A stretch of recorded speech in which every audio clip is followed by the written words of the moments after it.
দুদিনের উত্তর জেলা সফরে এসে বিভিন্ন মণ্ডলের সাংগঠনিক সভা করেছেন প্রাক্তন সাংসদ রেবতী মোহন ত্রিপুরা। সোমবার জেলার বাগবাসা মণ্ডলে সাংগঠনিক বৈঠকের পর মঙ্গলবার ৫৪ নং কদমতলা কুর্তি মণ্ডলে সাংগঠনিক বৈঠক করলেন ২ নং পূর্ব ত্রিপুরা লোকসভা আসনের প্রাক্তন সাংসদ রেবতী ত্রিপুরা। কদমতলা চন্দ্রকলা টাউন হলে অনুষ্ঠিত হয় সাংগঠনিক বৈঠক। বৈঠকে প্রাক্তন সাংসদ ছাড়াও উপস্থিত ছিলেন জেলা সভাপতি কাজল দাস, সহসভাপতি করুণাময় নাথ, কদমতলা কুর্তি মণ্ডলের মণ্ডল সভাপতি বিমলপুর কায়স্থ সহ অন্যান্যরা। সবার স্বাগত বক্তব্য রাখতে গিয়ে মণ্ডল সভাপতি বলেন, ধীরে ধীরে কদমতলা কুর্তি বিধানসভা থেকে বিরোধী মুছে যাচ্ছে। কিছুদিনের ভেতর এই বিধানসভায় ২টি বিরোধী গ্রাম পঞ্চায়েতও বিজেপি দলের অনুকূলে আসবে। তাছাড়া আগামী দিনে আরও বিরোধী পঞ্চায়েত বিজেপি দল দখল নেবে।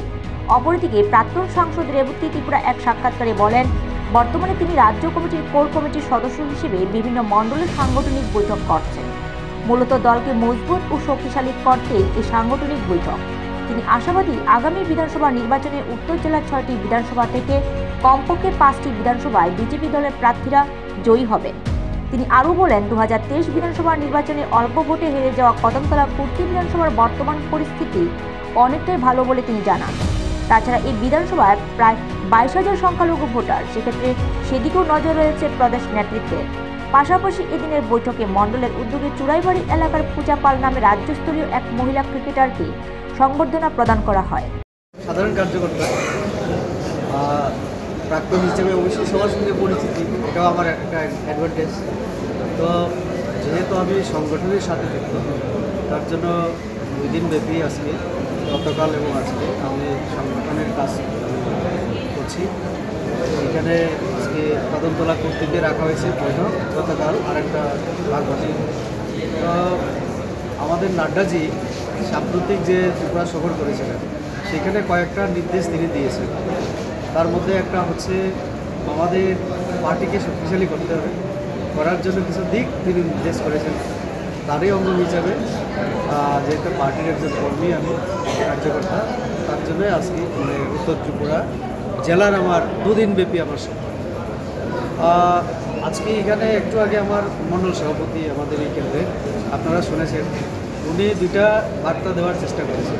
একটা হচ্ছে এই মণ্ডলকে শক্তিশালী করতে হবে, করতে গেলে আমার পার্টি এবং যারা জনপ্রতিনিধি, সরকারের কাজে যারা যুক্ত, তার সমন্বয় সাধন করতে হবে। সমন্বয় বৈঠক করবেন উনি। এইটার খুব অত্যন্ত ভালো উদ্যোগ যে এটা যদি করতে পারে আমরা পার্টিকেও শক্তিশালী করতে পারবো। কেননা দেখুন, সংগঠন যখন আমরা করি তখন মানুষের সেবা করার প্রতিশ্রুতি দিয়ে আমরা সংগঠন, বিজেপিতে সেবাহী সংগঠন আমরা করি।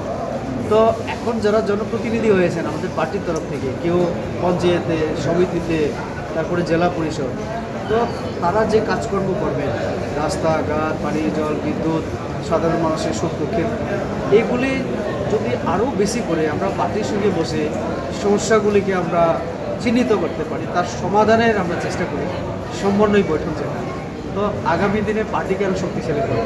মানুষ আমাদের সঙ্গে নরেন্দ্র মোদী এমনিতেই দেশের জন্য করছেন অনেক কিছু, নরেন্দ্র মোদীর নামটাই যথেষ্ট।